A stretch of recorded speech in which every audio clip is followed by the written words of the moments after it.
Welcome to the Reticle Up podcast, where I, 3-Gun Kenzie, will be interviewing competitive shooters, hunters, fishermen, archers, entrepreneurs, and outdoorsmen. Come learn with me as I interview people from all walks of life, in different disciplines, all across the world, from novices to professionals of all ages. No matter what, everyone has something they can teach you, so come join me on the journey. All right, this week we are here with Andy Phillips. Andy Phillips is an A-class limited shooter who kicks my ass all of the time, but still bets with me. He's an avid gun collector and one of my very best friends. Andy, thanks for joining me tonight. Thank you for having me. I'm excited. Okay, immediately, we got to know, what is all of this in the background? Let's just go for it. Oh, this is a wall of guns back here. There's some more hiding, and I have kind of a eclectic collection here. I don't you'll see a bunch of little 25s. I have a weird obsession with little 25 ACPs. I think they're cool little guns, so I have a bunch of those. A few AKs. There's a Polish Tantal up here. Nice. And a little SBR 9mm AR right there. And just a good mix of stuff. CZ Tac Sport Orange right there. So that's your baby? This is a Bulgarian underfolder. Yeah, bunch of random stuff really. There's more AKs and stuff down on the ground actually you can't see, and there's a few more guns hiding places, but yeah, I've been buying guns for years now, buying and selling for the most part. Man, we talked about this a little bit on the other day about collecting. Like, you went and with a buddy and bought like a ton of guns, like split them up, sold some, kept some. So how long have you been collecting, Well, I mean, I've been buying guns since I was like 21, but I've been trying to actively collect certain guns for really just the last 4 or 5 years. Okay. As far as trying to really build a collection, and I've kind of told myself I'm not selling guns anymore. Yeah, that's what I've always done, is I sell a gun to fund another gun, and I've tried to stop doing that. Do you regret selling some? Oh, I regret selling tons of guns. I mean, I have a list of like 50 guns that I've sold that at the time I thought was a great idea, and I typically made money on them, but it's stuff, a Sega 12 shotgun that I had in 2007. I think I paid $275 for it. I think I sold it for like $400 and thought I was the smartest guy in the world. And now you can't find one for under $1,000. So yeah, pretty much that's happened with every gun I've ever sold. I usually tend to kind of make money. I don't usually lose money on them, but I tend to sell too early. So I've just decided I'm not going to do it anymore. So I just keep everything now. So what's top 5 on your list right now that you're looking for? As far as what I'm looking for, I had a P7 PSP, little squeeze cocker HK 9mm that I sold and regret, and they've almost doubled in price. So trying to find a reasonable P7 PSP. What else is on my list? Man, I'm really looking for an FAL. Like a nice Australian or something FAL. Really just some kind of random uncommon guns. I'm really looking. I had an SVT 40 that I sold years ago that I regret. I watch them all the time on Gunbroker. I look actively on it, every website online. I look for them all the time. So I just try and be ready when one pops up to scoop it up. And tends to sell quickly lately. So. Wow, interesting. So do you actually have shot every gun you own? Like, do you just collect them and not shoot them, or do you actually try and shoot them all?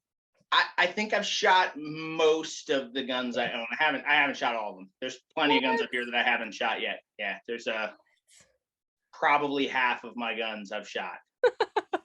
So but they're I'm trying to do better. I'm trying to shoot them more, but there's some guns that you don't want to shoot. I mean, I've got a Marlin lever action that's like a 1980. It's a 40-year-old gun and it looks brand new. So I try not to even mess with it. Yeah. So I mean, that's the But same it's thing a with shame. like revolvers. I remember like single action seeing some in a museum of the chamber has never rotated or whatever because you can get that scarring, and it's because the value is going to be worth a lot more. Exactly. You look at Smith and Wesson collectors, and I had a few Smith and Wesson revolvers, and I've sold most of them. But they same thing. They look at the turn line, and you want to look and see how faint the turn line is. And I like shooting guns, so I pretty much there's very few guns I buy that are kind of like new in box, brand new condition. Almost everything I buy is something I can shoot and hang on to. Cool. So I look for stuff that's like a very good used gun is what I typically look for because I want to shoot it. I mean, at the very least, I want to try and I want to put 50, 100 rounds through a gun. So Yeah. I, for the most part, try and shoot everything I buy. Cool. If I Okay, can. so you said you were looking for a couple things. So what else, like markings, stamps, real quick too, like I was interested in it's silly, but when I bought my Walther PPK, I learned about like interarms and then how Smith and Wesson brought the Walther in and now it's Walther. And so like what generation that gun is, which is fascinating to me. It's really cool. Yeah. Tell me about that kind of stuff. Yeah, so I mean, and it really it depends. That's true of every gun. I mean, you look at every variant of every AK out there, and there's different countries of origin. There's different year ranges. I mean, I have 4 AK-74s right now, and that's nowhere close to all of them. Like probably 50 different variants. So it really is just a lot of it nowadays is what you can find. So a Yeah. lot of it now is what's actually available to even buy. Yeah. There's just not, I don't feel like there's the supply there used to be. The odds of finding an old AK 47 or 74 at a local gun shop have gone down drastically. So Yeah, they're wiped out because that's the first place yeah, like people go to look. yeah, and they don't seem to come up for sale as often as they used to. The ones that do are on auction sites online, and they really are like a lot of guns right now, kind of pulling a premium. So Yeah. it's a hard time. It's maybe not the best time to start buying lots of guns. Yeah. Yeah. Do you Uh, ever like restore any of them though? Or the wood? Not really. Most of the stuff, there's some stuff I modify to kind of what I like. And it really depends on what the gun is. There's some stuff I'll modify, there's some stuff I won't. It really depends on kind of how collectible it is, how much I really think I'm going to shoot it. Yeah. Because if I don't think I'm ever going to shoot a gun, I typically don't put a bunch of money into it. Yeah, that's true. So, but I have a bunch of projects going on at any given time. I mean, it's all really limited to money. What this all comes down to is funds for doing all these different projects. I mean, I have 2 FAL parts kits that I want to build or have built. I have a Galil parts kit that I want to have built or Oh, that's build. badass. Yeah. I had this is another gun that I had one and sold and regret. So I'm trying to build back a couple guns that I sold that I want to get back. So Yeah. I think sooner rather than later is probably a good plan for those. And you What go they to like estate sales too, though, right? Not just online. yeah. I mean, and down here in Florida, that's much bigger than like say New Jersey, where I'm originally from, where you essentially can't buy and sell guns privately. You for the most part have to go through an FFL, and it's harder to find those deals. A little easier down here, but you really just you have to get lucky. Yeah. And you have to have a wide range of tastes, which is good. You have to like a bunch of guns because you're not necessarily going to find exactly what you want. If there's 100 guns you want, your odds are better at finding one though. So it's got to be willing to buy what you can find.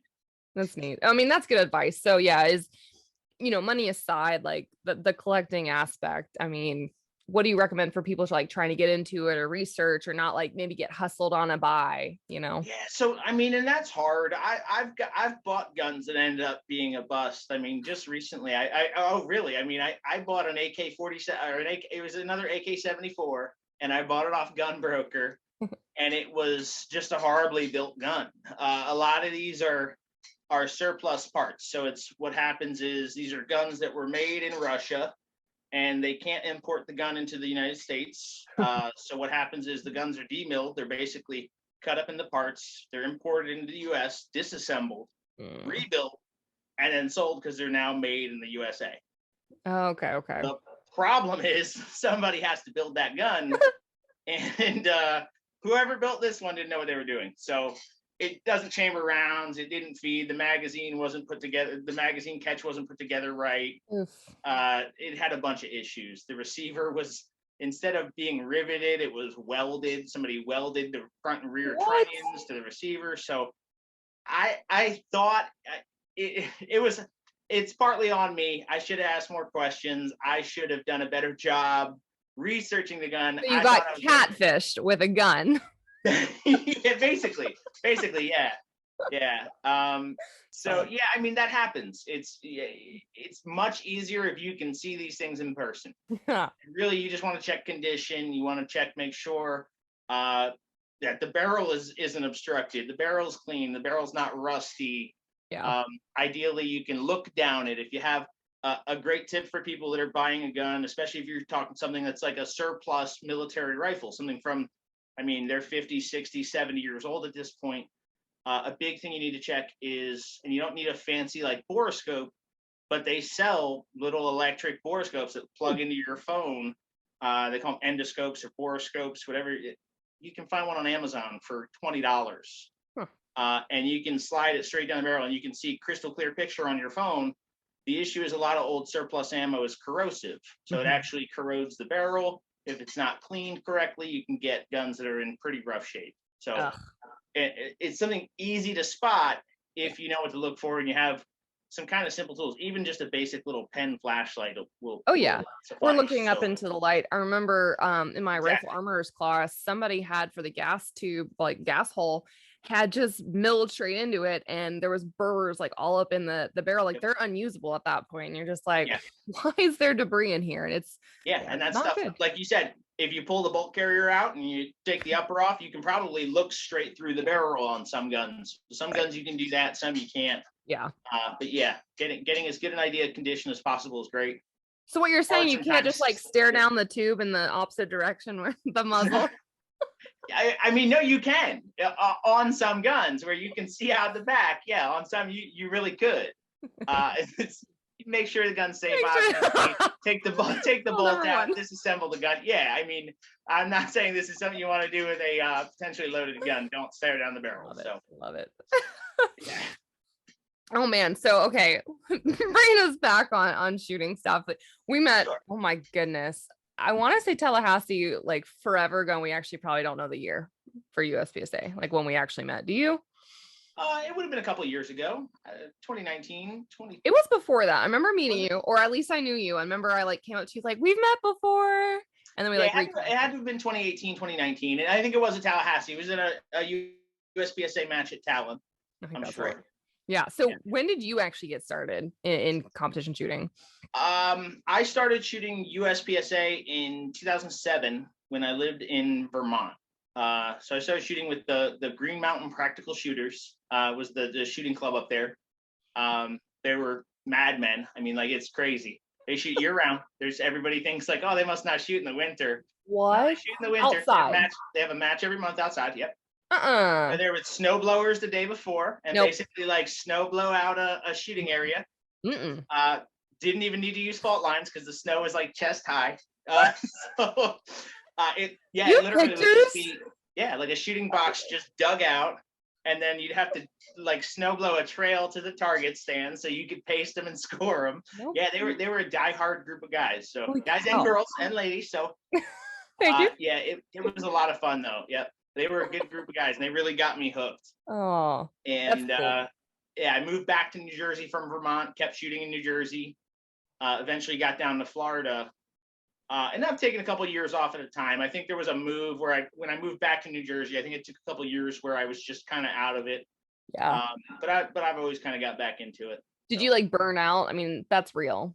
Yeah, I mean, that definitely happens. You shoot every weekend and it's next thing you know, it's just you're not having fun anymore. So that definitely happens. And just take some time off. I mean, I took 3 months off recently where I really didn't go shoot any matches, and I was still dry firing a little bit at home and still shooting recreationally. I mean, I'll go still shoot with friends and go to the range. But as far as shooting matches, there's times where it's just you need the reset. Yeah, it's hard. I mean, it's a lot of work. So. 100%. If it stops being fun, reset, take a break, and come back. 100%. Yeah. Advice. Yeah. Are you drinking coffee at a like? Yeah, I absolutely am. Yes. Yeah. Yep. Oh, we're gonna talk about the coffee and the Airbnbs. We're gonna get into some fun shit tonight because There's some Coffee shenanigans. all day. People think I'm nuts. Yeah, all day. Oh no. I mean, remember I traveled with the French press, so Andy had the fancy French That's press true. coffee. That's true. It's important stuff. Yeah. So when you started, what was the first gun that you came out and shot a USPSA match with? Do you remember? I remember vividly. My first gun was a Glock 35, and I shot it for years. I mean, I shot that gun for 4 or 5 years. I shot a Glock 35, pretty basic gun, nothing, no crazy modifications. I mean, Dawson sights, I think like a Dawson front sight, a Heine slant cut rear. So it was like the typical kind of getting into limited shooting handgun. So, I think every single person, period, whether it's 3-gun or steel challenge or USPSA, is always a Glock. Yep, whether it's like a Glock 34 or 35, whether you're shooting production or limited, those are great starter guns, and you can go a long way with those. I mean, there was a guy.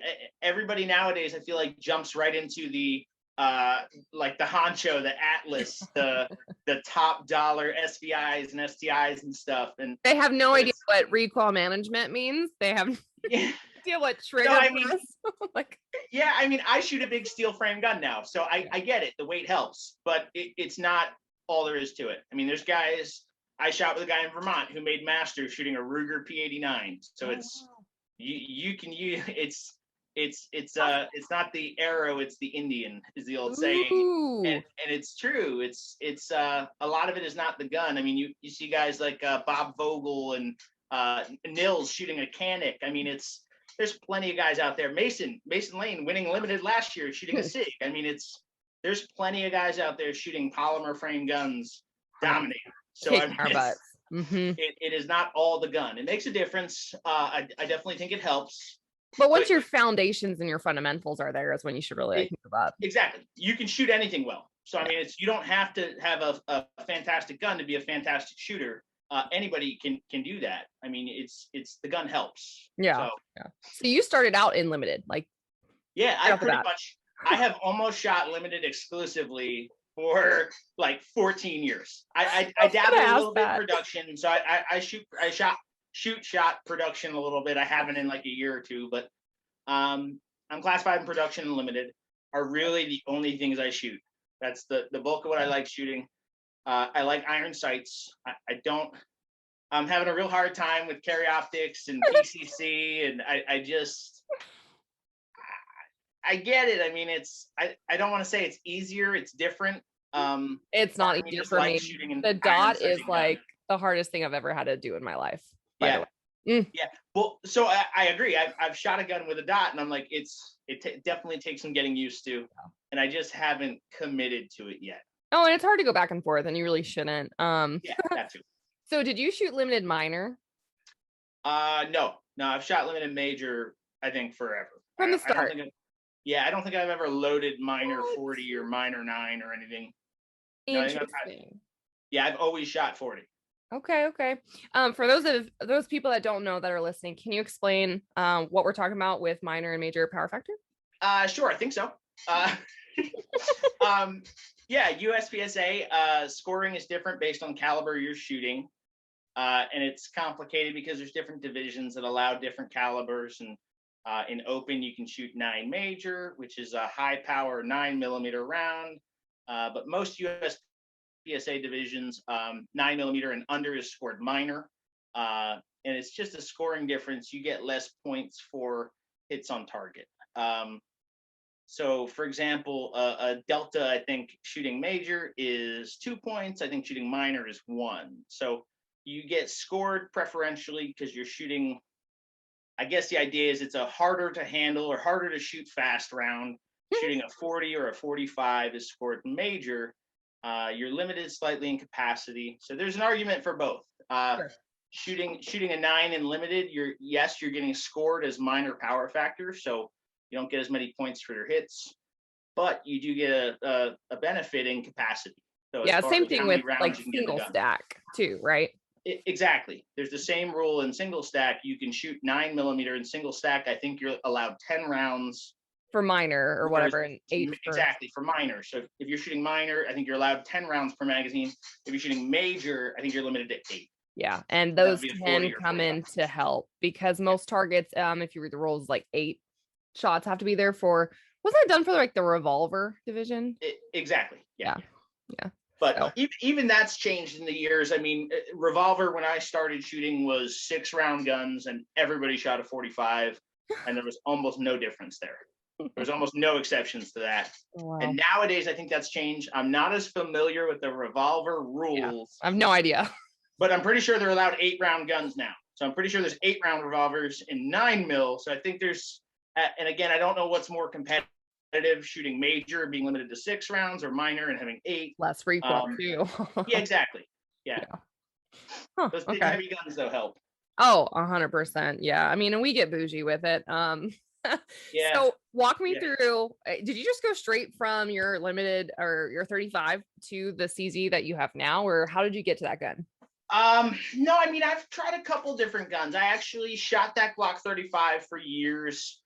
At some point, I think in the move from Virginia, or I'm sorry, from Vermont back to New Jersey, I think I sold that original Glock 35 at some point.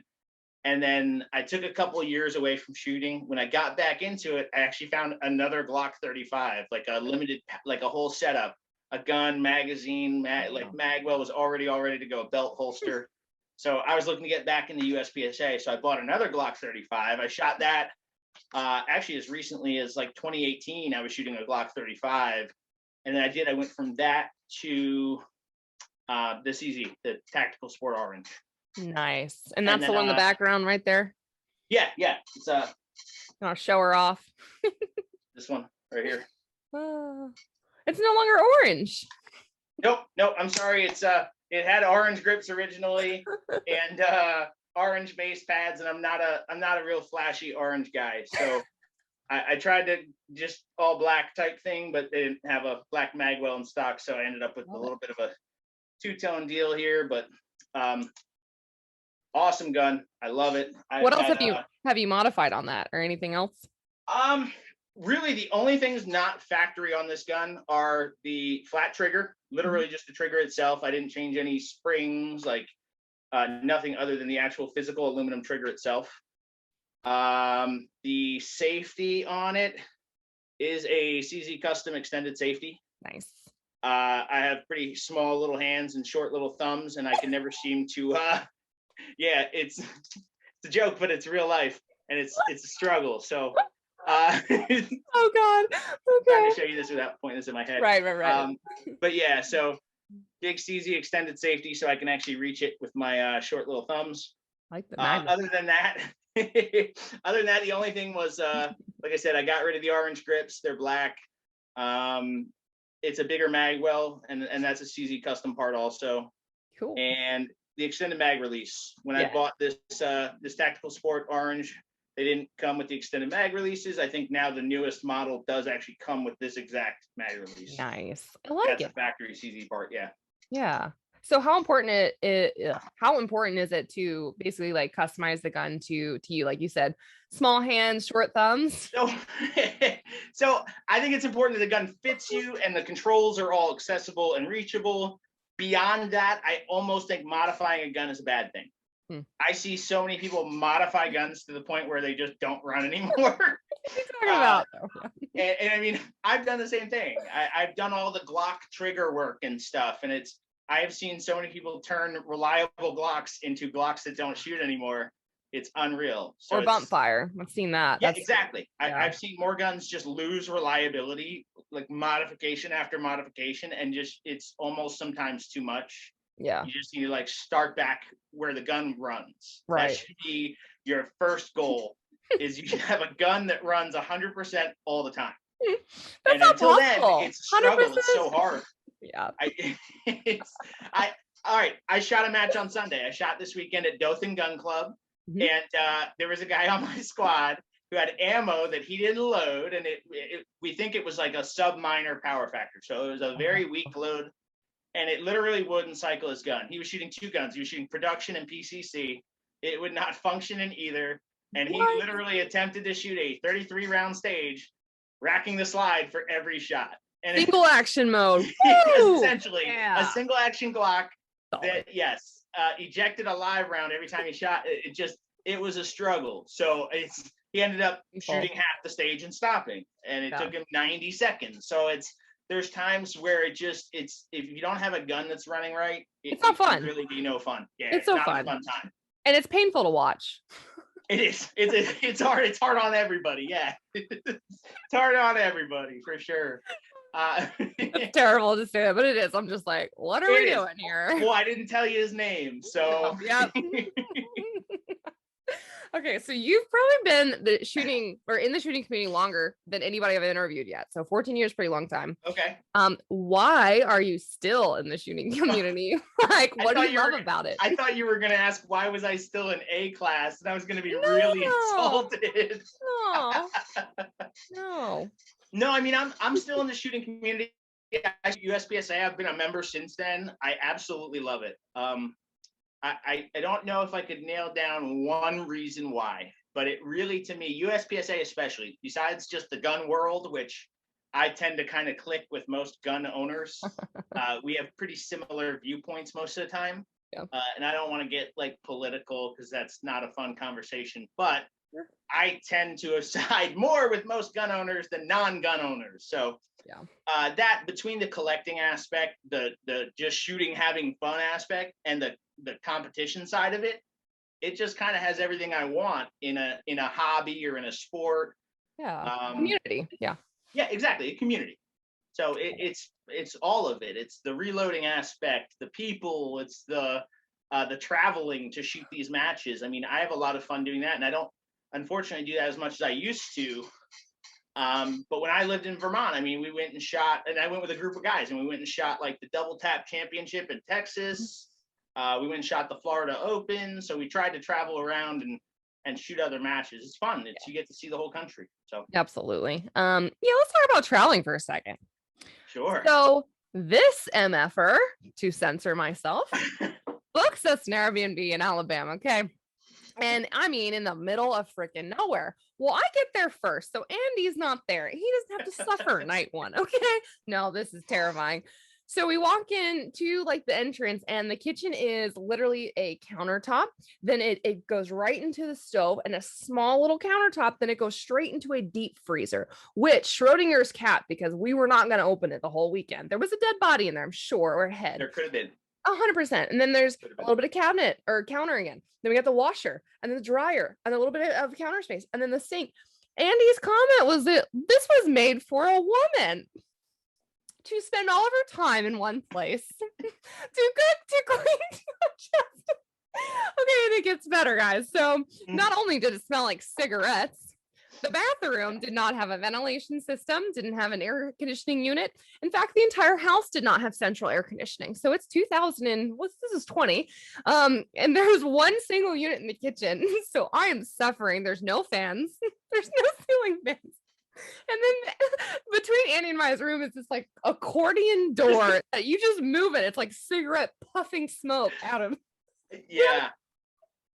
Yeah, Airbnb is a roll of the dice. I mean, it really is. You never know. We caught lightning bugs at that place too. See, it wasn't all bad. But guys, if you're ever traveling with Andy, you book the hotel, you book the Airbnb. Do not let him go online. Period. He is banned for at least 10 years. That's a perfect plan. I'm behind that 100%. I can totally get down with that. I'll send you the money, and then you just do everything else, and we're good. Yeah. Jesus, that was insane. Oh my God. That was one of my favorite memories. Yeah.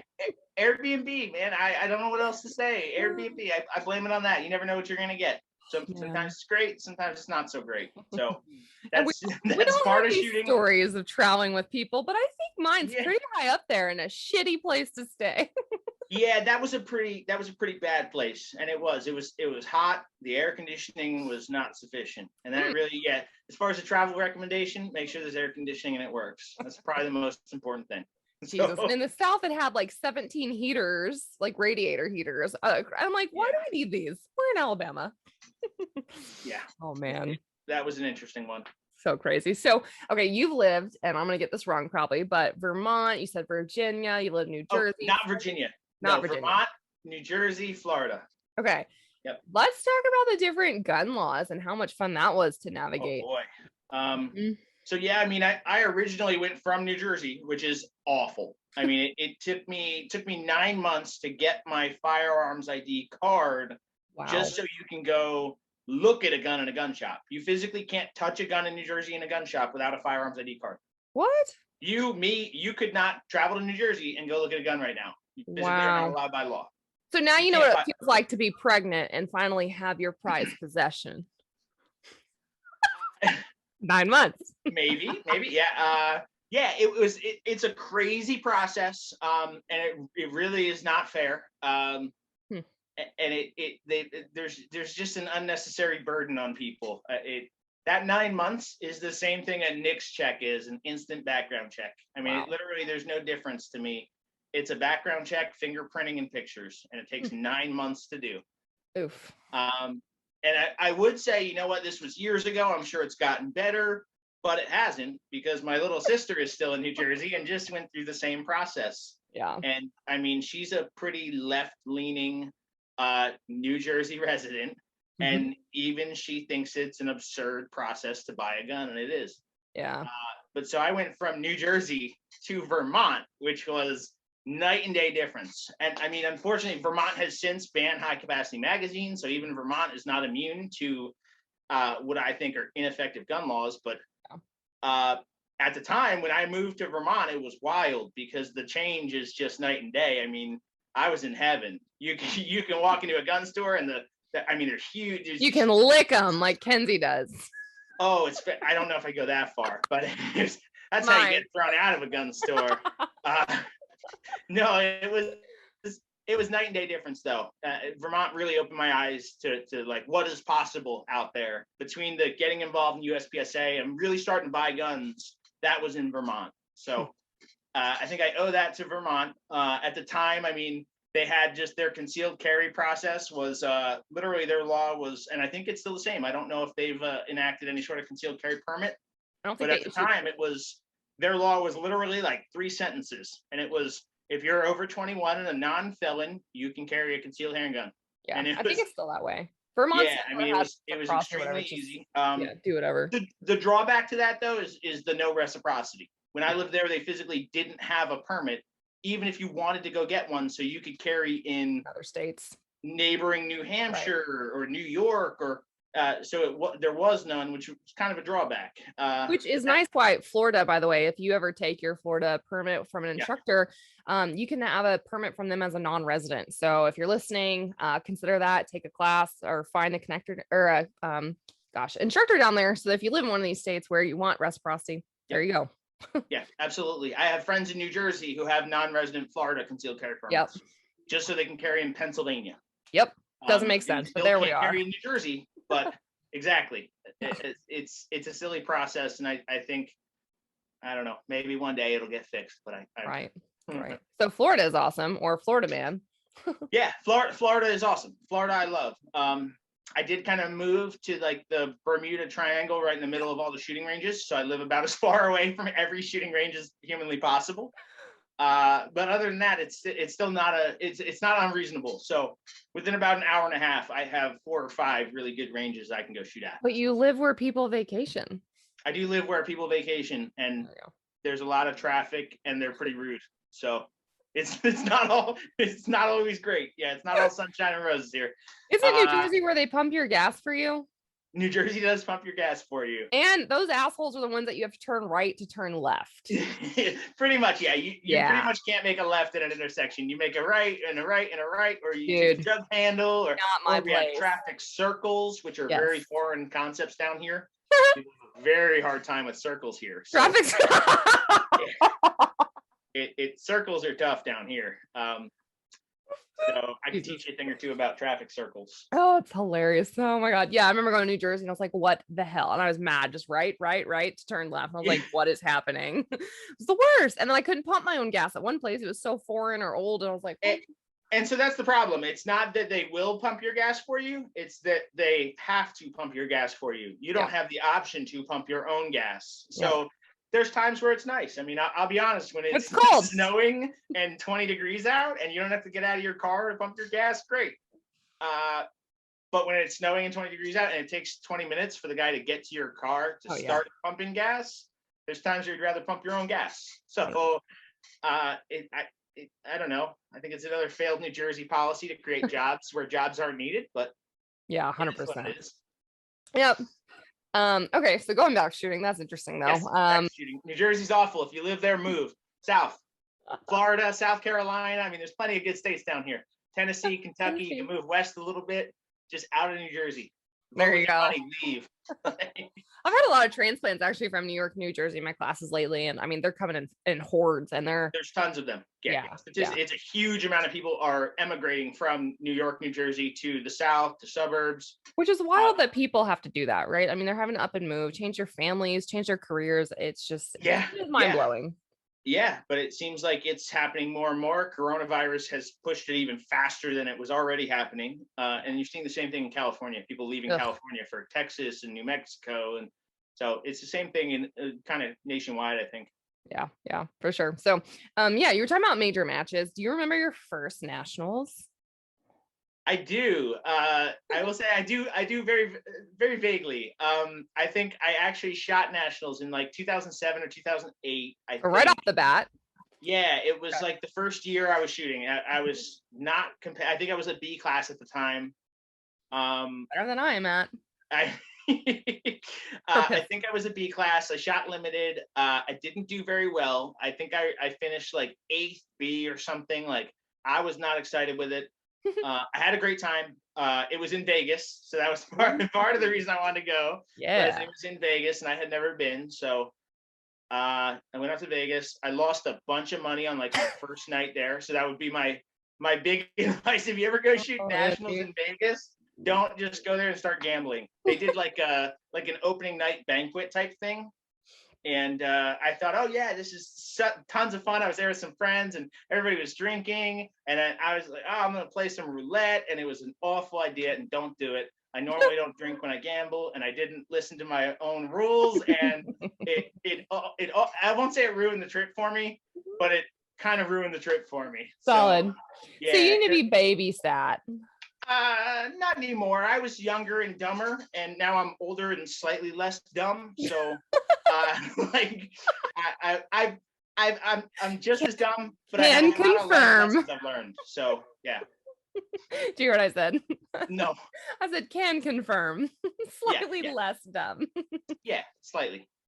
Oh God. A little bit more responsible and a little bit less stupid. So other than Vegas, what was something like you'd wish you'd known about nationals before going, you know? Oh God, I wish I knew how dusty and dirty you got. And I wish I was more prepared for that, because I actually shot nationals the last 2 years, and this would have been 2019. Utah, right? Yeah, Utah was wild. The last day of nationals at Utah was crazy wind and like these like sandstorms like blasting you in the face, and it was unbelievable. We had sand everywhere.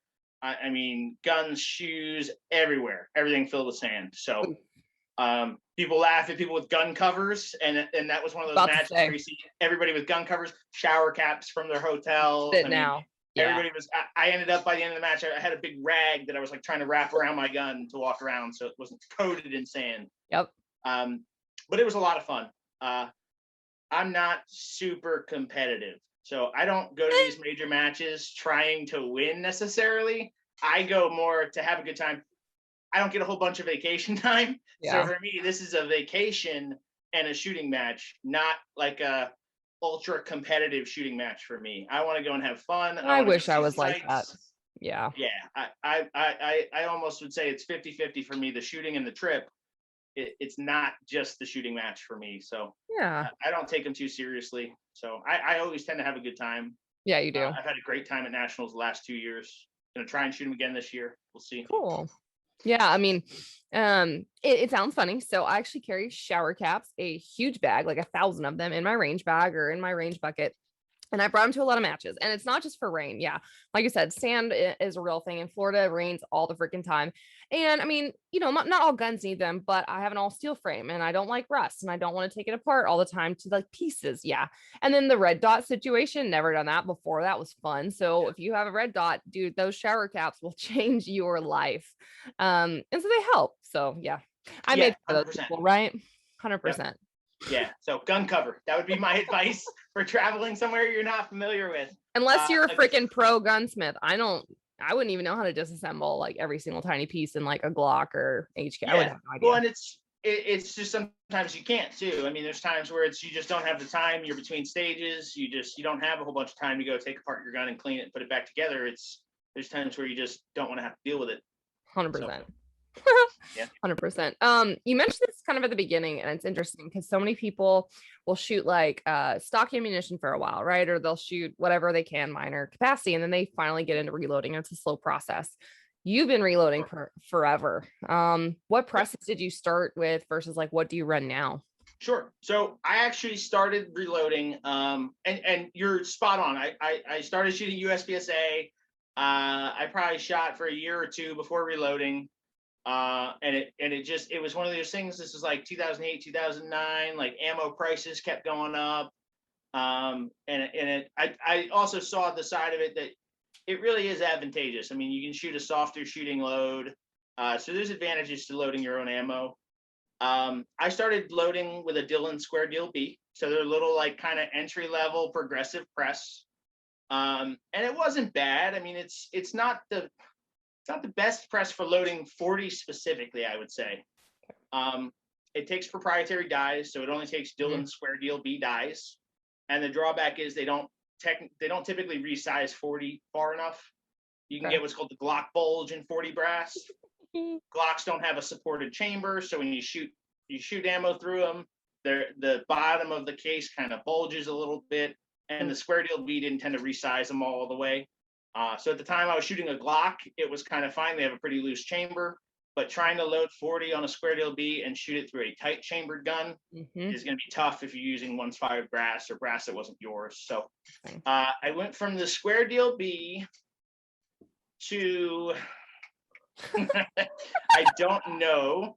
I think I went from the Square Deal B to a Dillon 650 actually. Oh wow, big upgrade. 650, and then I got I actually think I bought a Hornady lock and load in the middle there somewhere. I think I bought a Hornady lock and load, which is like their 5-station progressive press. I didn't have the money for a 650 at the time. I think I was like just getting back into reloading. Yeah. So I got that Hornady lock and load. Then I got the 650, and then I got a Mark 7 auto drive for it. So I had like an automated 650. I actually just recently sold that and am getting a 1050, but didn't realize, I want to automate a 1050. I like shooting a lot. I'll be honest, I don't love reloading. It's not my favorite hobby. I mean, but I know guys dry fire and reloading are amazing. Every shooter loves that. I wish I liked reloading, and I wish I liked dry fire, and I don't really like either. So, I find that I want to load ammo as quickly as possible, and I want to shoot more. So, automating presses, I think, is a great way to go. It's definitely not cheap, but I mean, you can load in 2 hours what would take you a week normally, hand loading or kind of manually cranking the press. So, the plan is an automated 1050 in the future. Do you case gauge too when you come out, or just for competition or like bigger matches? Typically just for bigger matches. I pretty much have it. I've loaded kind of the same ammo, the same load for years at this point. So I really don't do a whole lot of changing that around. Good. I pretty much have a load that I like. I shoot 200 grain blue bullets. And I have a load that I like, and I really haven't changed that in years. I don't really see a reason to. I have thousands of the bullets and the powder, and so I keep it pretty consistent. The only thing I've changed up recently is primers because I've had to. You have to, yeah. So I've been between Winchester small pistol primers and CCI small pistol primers lately. Okay. Just because it's what I can get. I have some Remington put aside. I have some Federal put aside. So I have a little bit of everything just because it's. You get what you get. 2021. Beggars can't be choosers. Yeah. Yeah. So it'd be cool if this is 2021 and then like it's going on still in like 5 years. That'd be cool. Yeah. I you know what? I don't know that I see primer levels getting much better. So I know it doesn't sound like manufacturers want to cater to reloaders. they make more money selling loaded ammo. I understand like the business side of it, but they've kind of hung reloaders out to dry, and I think that's kind of a shame. I know there's somebody's actually, I just saw this, somebody's trying to pass around like a form letter to basically send to manufacturers, trying to get them to manufacture reloaders. Wow. Because they literally have come out and said that they're not selling primers independently. Wow. So, yeah, I've seen a yeah, lot shut down. Like I would sign up for like the emails and they're like, we're discontinuing this. I'm like, huh? Exactly. Yeah. Yeah. And I mean, I think there's some kind of good news on the horizon. Remington's reopened their ammo plant, so hopefully that helps with demand, and hopefully things start getting back to normal. I think they'll start selling primers again. I think it's just going to take a while for the demand to die off, for supply to catch up. So right. So we talked about this before, but how important is it for like reloading tips to stick with a recipe? You already said it, like being consistent, all of that. So to me, it's important, but I also shoot a pretty limited selection. I mean, I load 9 and 40 for the most part. I have a couple different loads for 9mm based on what I want to do with it. And really, I mean, I guess there's people out there that always want to try and find the best thing. Sure. For me, that best thing has always just been consistency. Something, I mean, my ammo makes 173 power factor every match I've ever chronoed at. So I don't have to worry about shooting I don't have to worry about going minor. I don't have to worry about any sort of real issues. I keep it consistent and keep it the same, and it tends to be pretty worry free. I do experiment a little bit with 9mm. I shoot some suppressed guns, and so I like loading. I have some 160 grain loads for some quiet stuff, like a hush type load. Yeah. So I load some pretty heavy 9mm. Going pretty slowly, which are pretty fun to shoot. And then I shoot 147s and 135s also. So okay, all of the spectrum. 9mm rounds. But all of those, again, I have a load for each one of those, and I just load that exact recipe. So I really don't change it. I just find something that works and everything. I shoot it through and just keep it that way. Nice. What do you do while reloading? What do I do while I'm reloading? I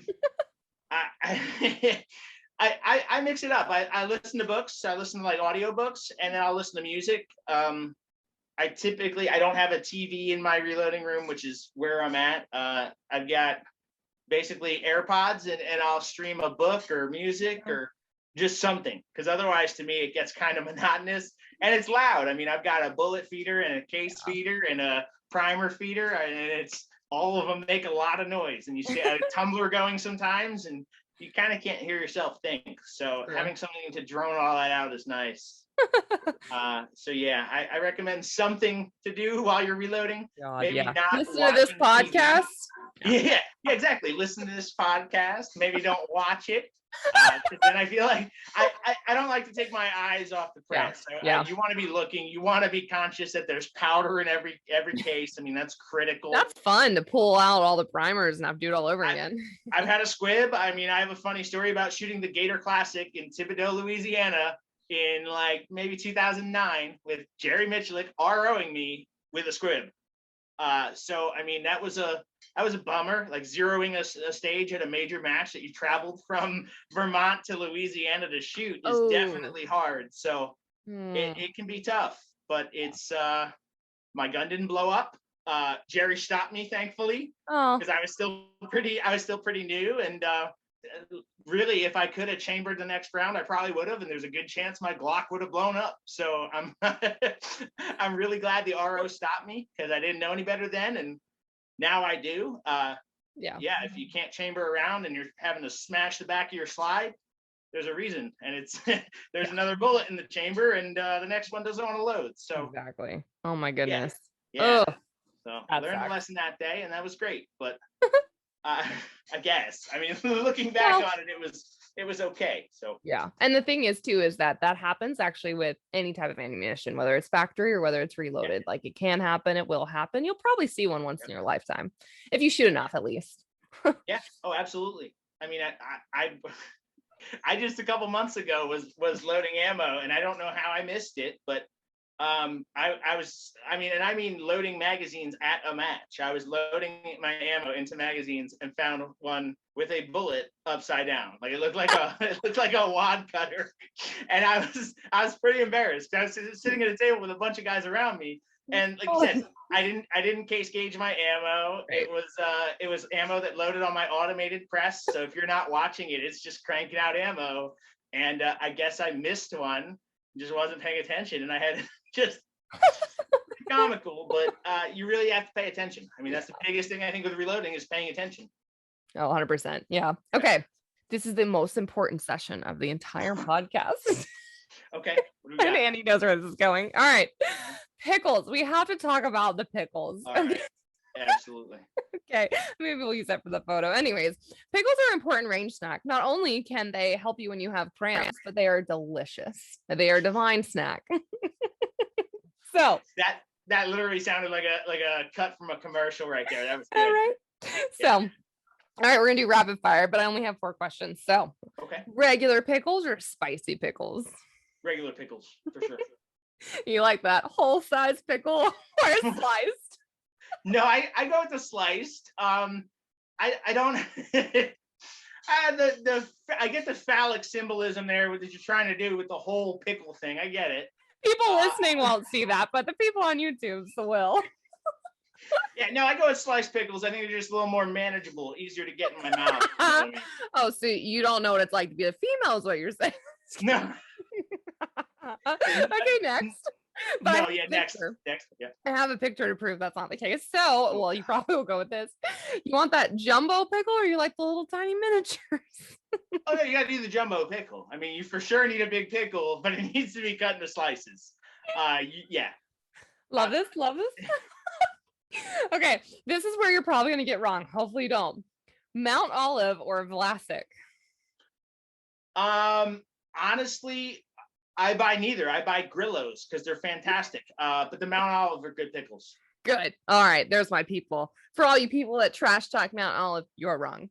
No, I like the Mount Olive. I typically buy dill pickles. I'm kind of odd. I love pickles by themselves. Absolutely hate pickles on sandwiches or burgers or anything else. Oh, rude. I will eat pickles by themselves all day. Oh man, I wish I didn't just move my hand like that. Yeah. I'll eat pickles all day long, but if you put one on a sandwich, I will not eat the sandwich. I will not eat any of it. It's odd. I don't really get it. They're just, to me, they're overpowering on a sandwich. I don't know. I'm a crazy person. So if you're watching this on YouTube, be sure to rewind a little bit, take that screenshot. Anyways, that's why I did a video. You don't have to. I always ask people this because I'm curious. When people get together in the shooting community, we really don't talk about our work, but I think it's important to talk about like how we're all in different industries and different backgrounds, and yet guns bring us together. So what do you do for a living? Oh, sure. I'm a locksmith. So interesting job. A lot of people think mostly what we do is unlock cars. That's actually very little of what we do. Most of what we specialize in, we're down here in a vacation rental area. So most of what we do is like electronic keyless access for homes, condos. That's the bulk of what we do. So keyless locks, stuff like that. We do unlock cars. We make keys for cars. So we do all that stuff. We pick locks. We rekey houses. Really... Don't mess with Andy. He can break in. Yeah, I could if I wanted to. I tell people all the time I could, but I don't care. I think that's a very good like skill to know. Like if you're ever trapped in a trunk or you're ever locked in a room, like you could probably get out of that. Yes.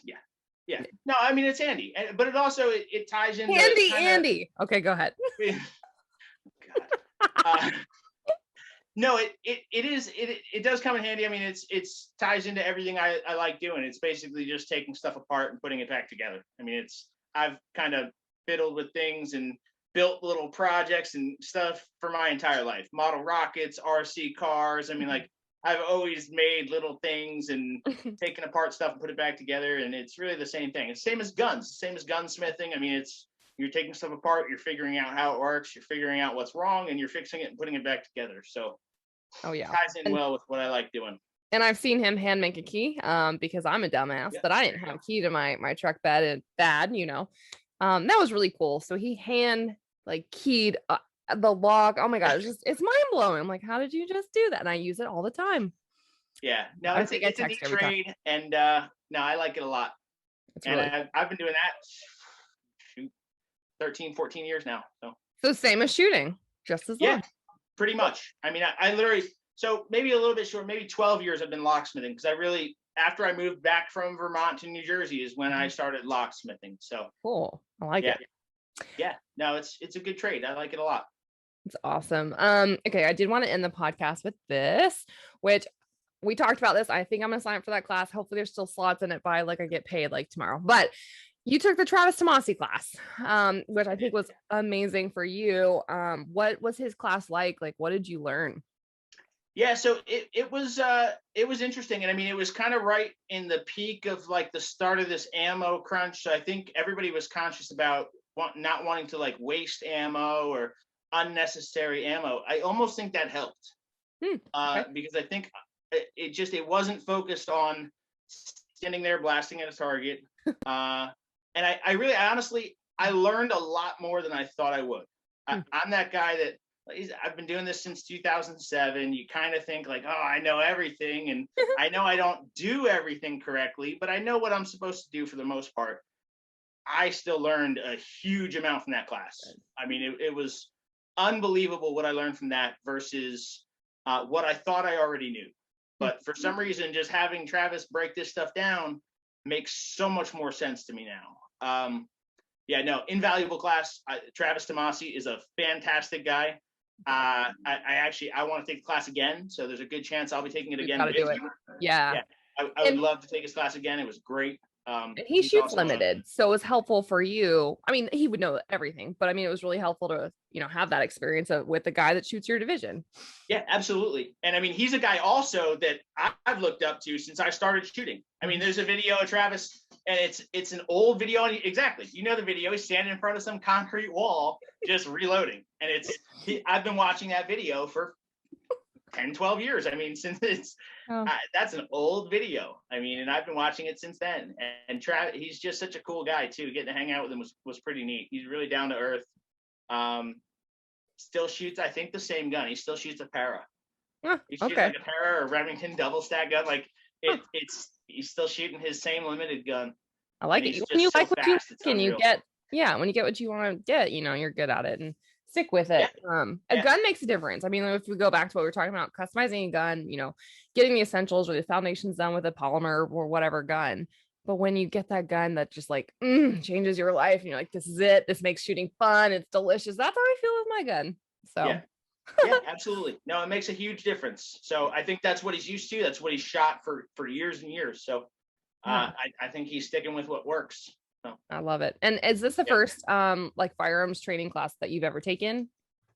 Yeah, so I've taken like a basic pistol shooting class. This is back in New Jersey, but this is like your typical indoor shooting range, like how to shoot a handgun type class. I didn't get a lot out of that. This was my first class from, not to say that being a grandmaster matters, but this is my first like top level competitive shooting class. Oh yeah.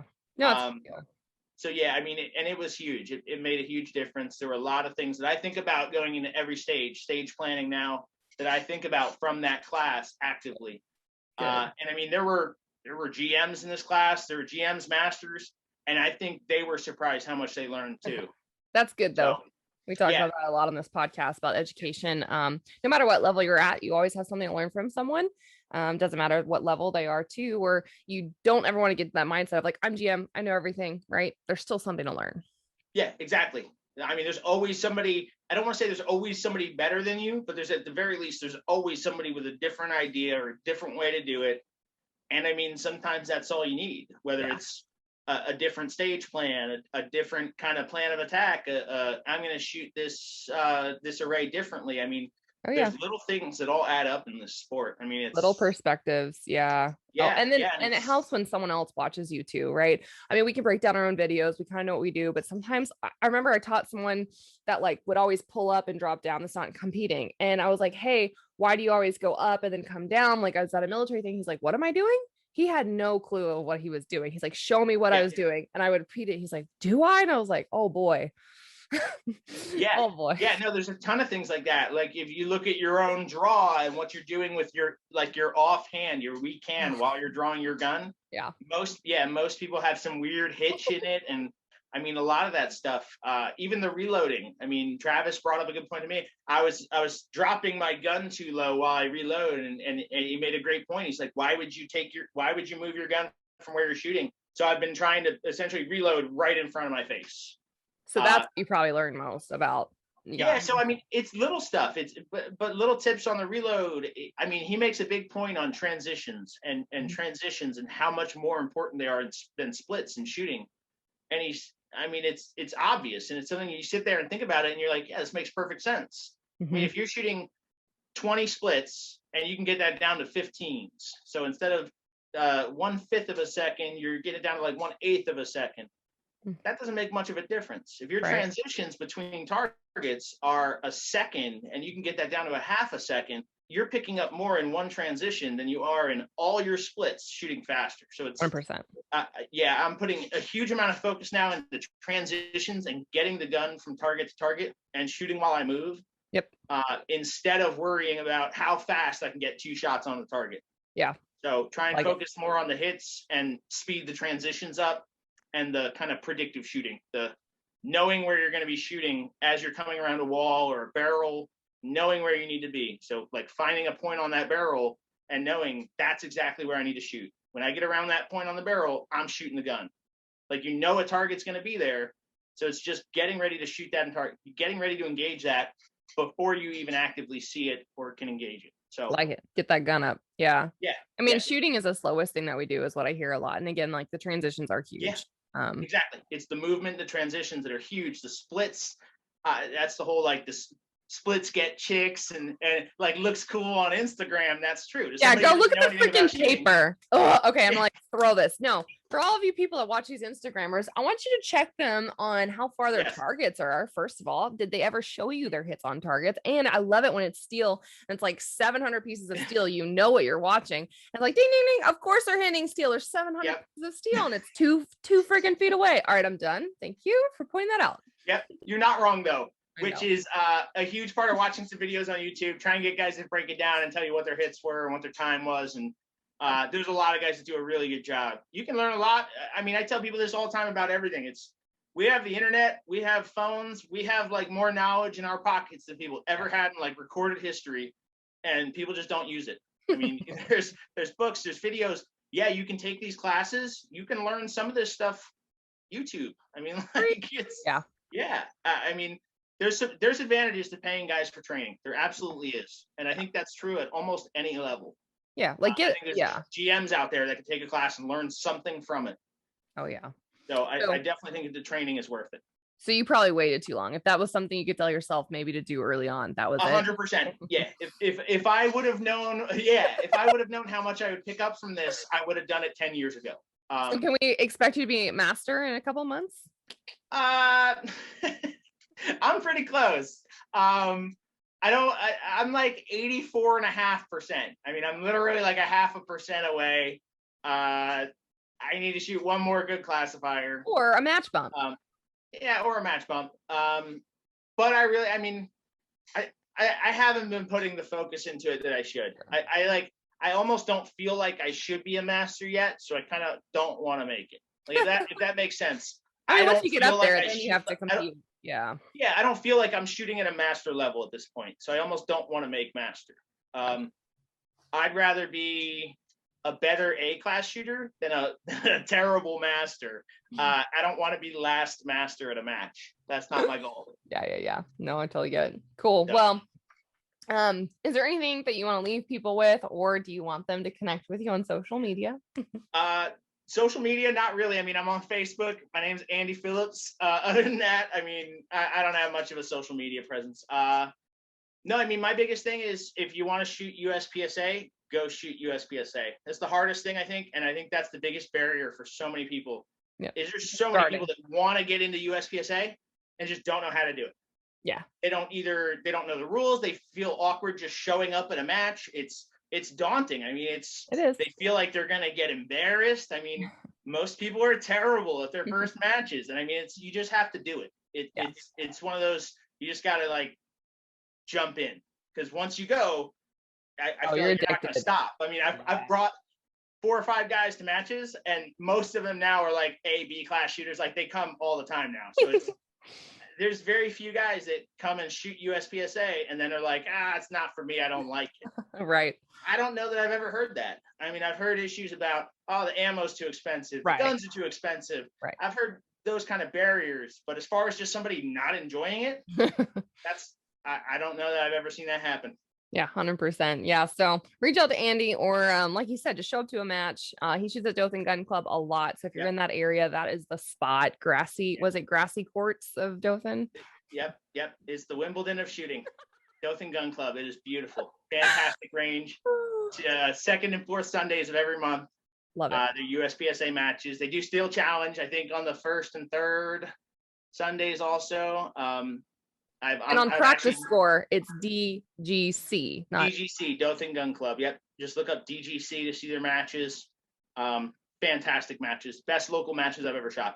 And I've shot 6 or 8 different gun clubs kind of consistently. And this is they're the best stages, the best props, the best design, they're just really well-run matches. So, and if you'd like to see me beat Andy this October 9th, Endless Summer Blast. Yep, just announced today. I think that's going to be the official date. Yeah. Sorry. The Summer Blast, though, you have to make it. Find our squad. There will be pickles. There will be shenanigans, a lot of shit talking, and we're probably going to bet somehow in a pool with a point spread system. Yes, I like this. We're going to figure this out. No, I'm definitely down. The Endless Summer Blast, that's true, is a great match. I mean, it's a level 1 match, still a local match, so no chrono, nothing crazy. 10 stages shot in one day. Lunch is provided. Great prize table. In the past, there's been a gun given away for, I think they only allow 100 shooters typically. But I think the last couple of years, there's been 10 guns given away. So basically a 1 in 10 chance of winning a gun.